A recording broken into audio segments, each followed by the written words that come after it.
হন্দুজি বর্তমানে এই মালটার মধ্যে বঙ্গবন্ধুর নামটা লেখা থাকে, তো এই মালটা চলবো না ভাই, একবারে অচল হয়ে যাবো গা। এখন বঙ্গবন্ধু হইলে চলবো না। ভাই আপনার নামটা কি? মোহাম্মদ আবুল হোসেন। আবুল হোসেন।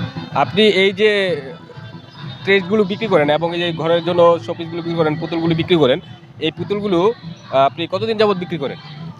আমি এনে পার্ক শুরু হয়েছিল তো 13 সাল থেকে আল্লাহর রহমতে এই জায়গায় আছি, ব্যবসা করতেছি। আচ্ছা, আপনার এই সারাদিন বিক্রি করার পরে কত টাকা আয় হয়?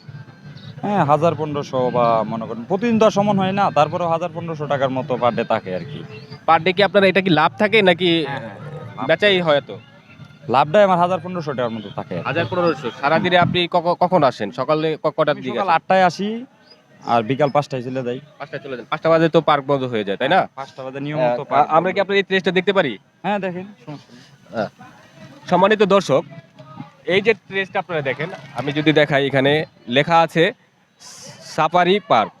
সাফারি পার্ক লেখা আছে, গাজীপুর সাফারি পার্ক। ঘুরে এলাম গাজীপুর সাফারি পার্ক, এই কথাটা এখানে লেখা আছিল।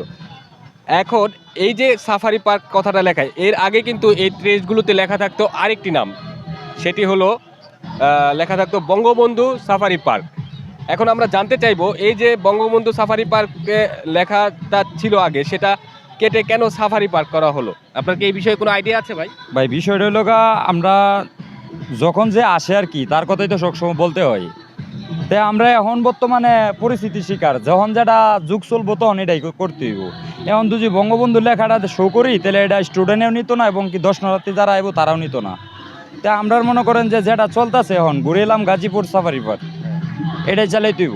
এখন বঙ্গবন্ধু হইলে চলবো না, এটার জন্য বঙ্গবন্ধু বঙ্গবন্ধু লেখাটা এটা কেটে দেওয়ার কারণটা কি, সেটা আপনারা জানেন? এটা এখন বর্তমানে এটা মানে কেউই নিতে চায় না, সবার কাছে এটা একটা কিরকম মানে খারাপ লাগে আর কি।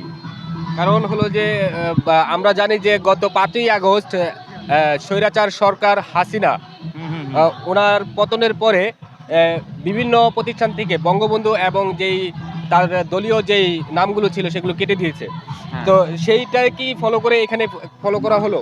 হ্যাঁ, এটা বিশেষজ্ঞ হলো কি যে এটা এরকম করেই করছে যে আপনার হন্দুজি বর্তমানে এই মালটার মধ্যে বঙ্গবন্ধুর নামটা লেখা থাকে, তো এই মালটা চলবো না ভাই, একবারে অচল হয়ে যাবো গা। তো যার কারণে এখন বঙ্গবন্ধু নামটা মুছার লাগিয়া যে আগের যেগুলো মাল ছিল এটার মধ্যে আমরা স্টিকার ব্যবহার করতেছি, কিন্তু এটা তো রিয়েল মানে নতুন বানানো হয়েছে আর কি, এটার মধ্যে স্টিকার নাই। আর আগের যেগুলো বঙ্গবন্ধু লেখা আছে এটার মধ্যে আমরা স্টিকার মেরে দেয়া গাজীপুরটা বসাই দিছি, বঙ্গবন্ধু মুছে দিছি, কারণ এখন বঙ্গবন্ধুটা চলবো না। তা আমাকে তো অনেক টাকা লস হয়ে যাবো। আমরা যে মানে মহাজনের কাছ থেকে মাল আনি, মহাজনের প্রায় 30-35 হাজার মাল এটা স্টকে আছে। তো এই মালটা যদি বঙ্গবন্ধুর নামের কারণে যদি মালটা অচল হয়ে যায় তো আমাদের মহাজন শেষ। যার কারণে আমরা এই স্টিকারটা ব্যবহার করে এখন গাজীপুর সাফারি পার্ক দিছি। দর্শক শুনতে পেলেন, এক সময় এই পার্কের নাম ছিল বঙ্গবন্ধু সাফারি পার্ক। এখন এইটার নাম পরিবর্তিত হয়ে রাখা হয়েছে গাজীপুর সাফারি পার্ক। আমরা এতক্ষণ কথা বলছিলাম এক হকার ভাই মোহাম্মদ আবুল হোসেন। উনি এখানে গত 2013 সাল থেকে আজকে 2025 সাল পর্যন্ত এখানে হকারি বিজনেস করছেন এবং এগুলি বিক্রি করছেন এবং দিন প্রতি তার 1500 টাকা করে আয় হচ্ছে, যেমনটা উনি বলছিলেন।